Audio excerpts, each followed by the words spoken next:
this is in response to several questions that I've received, and it's one of those questions that it's so simple to ask, but it can be very difficult to answer, especially in a short format like this. But the questions have been questions like, how do I play a solo? How do I learn a solo? How do I write a solo? It's basically covering the gamut of questions that involve how do I solo.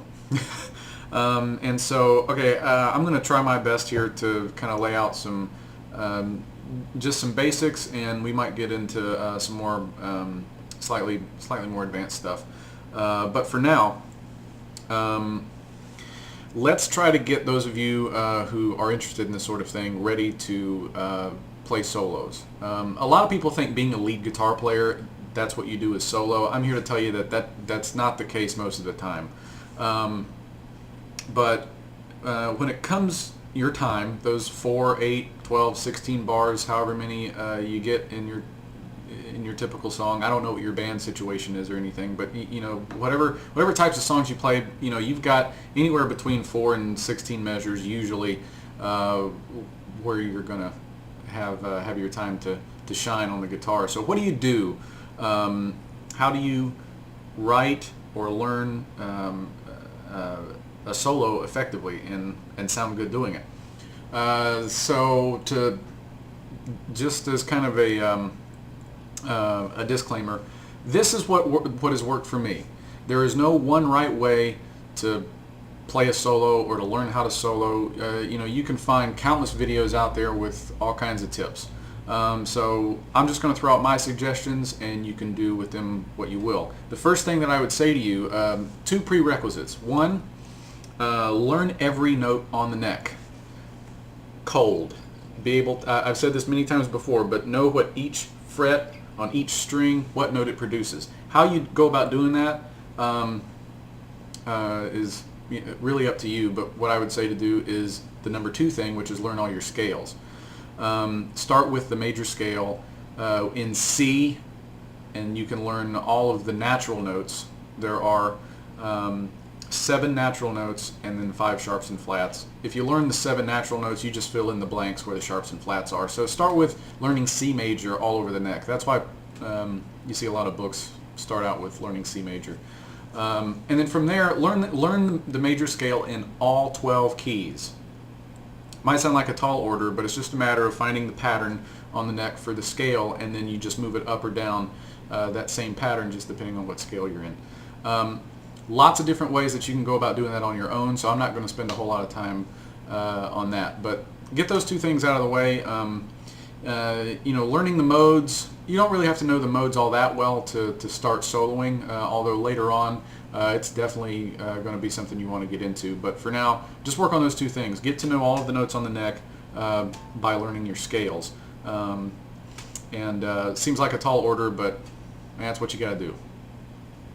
Okay, so once you feel fairly comfortable with notes on the neck and some of the scales, which is not really going to take a whole lot of time for you to do, you want to, as soon as you feel comfortable, you want to jump in and start creating music with these scales and with these notes. You want to practice them in a musical way as soon as you can. At least that's just my opinion. And so the best way to do that is to play along with a backing track of some kind. You can find backing tracks all over the internet, and it's something that you can just play, and it's a loop, and you can improvise over it. That's one of the best ways you can practice. So what I've done is I've created a backing track, and I'm going to have it. You can download it on andrewsmusiccorner.com. It'll be underneath the video. It's an MP3 file. I made it a pretty long one. It's like 10 minutes of this loop.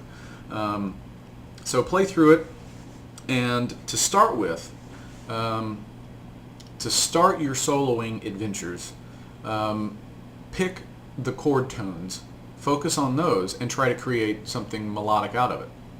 What I mean by chord tones are the notes that make up the chords. So if you know the chords that are being played for your solo section, which you should know those, play the notes that make up those chords, and when the chord changes, play the notes that make up the next chord. So this chord sequence is F, C, 2 measures of G. So with F, you've got F, A, and C that make up the F chord, the F major. And it goes to C major, which is C, E, and G, to a G major, which is G, B, and D.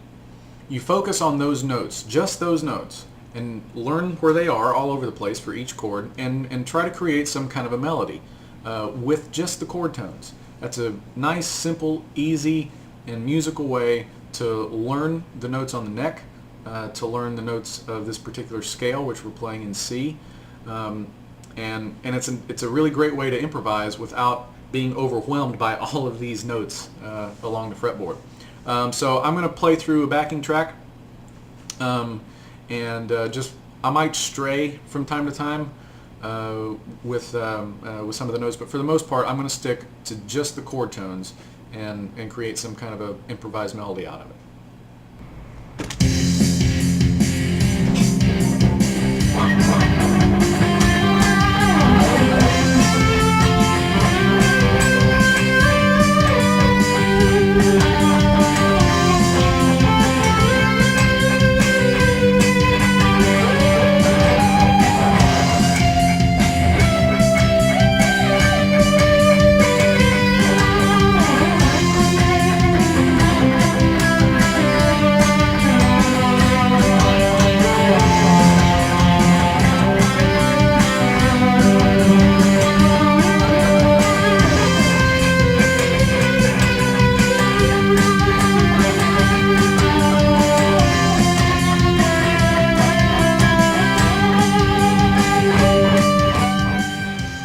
Okay, so go get the backing track and just start with what we talked about today and work on those chord tones. Just kind of that 3 notes per chord kind of a thing. Find those notes all over the place and try to create some kind of a melody out of it. Don't be afraid to let those notes breathe. Don't feel like that you have to shred. You're after something musical here. So don't get too crazy at first. Feel free to get crazy as you go though. But yeah, just start with that. If you want to stray from time to time from some of those chord tones and maybe start exploring some of the notes outside of those, then be my guest. So hopefully this will help you out. Those of you who are interested in getting started with solos, maybe some of you have been soloing for a while and you never thought of this kind of technique before. I don't know. I just hope it helps, and I'll see you next week.